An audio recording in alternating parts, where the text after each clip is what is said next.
Abantu bazi yuko gutega moto wenda nk'izi ngizi z'amashanyarazi cyangwa se gutega bisi rusange ngo ari ibintu bitari flexi, ari ibintu ngo by'abakene cyangwa se by'abaturage. Njyewe nagiye mu kindi gihugu ariko nanjye natunguwe n'ukuntu nabonye abantu baba bafite imodoka bro bagahitamo kuziparika bagatega imodoka rusange. Reka nkubwire ukuntu byagenze. Urumva njye naragiye nkajya mbona abantu baparitse imodoka zabo twarangiza tukajya muri bisi kandi bazifite. Ugasanga naho wabashira umuteto tuzagira ngo nitwebwe twenyine tuzigira n'abandi baba bazifite.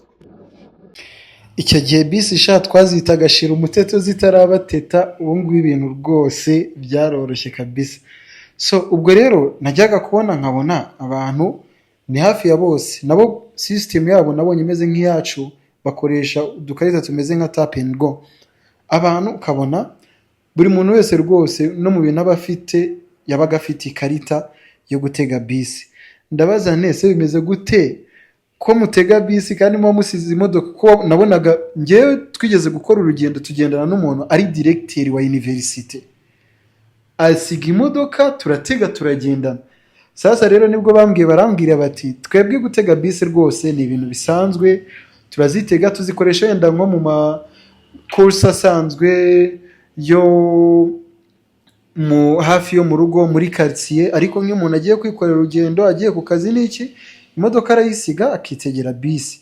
Ubwo rero natwe nyamuneka ntibizakubuze gutega kabisi nibiba ngombwa.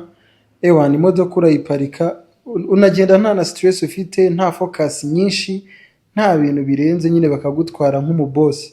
Turahari abamotari, tega moto, by'umwihariko moto electrique ntago zihenda, tega bisi. Noneho dore essence zarahenze, ibintu byarakomeye. Ubu ibiceri byawe ni ukubiziga mukirinda guhendwa.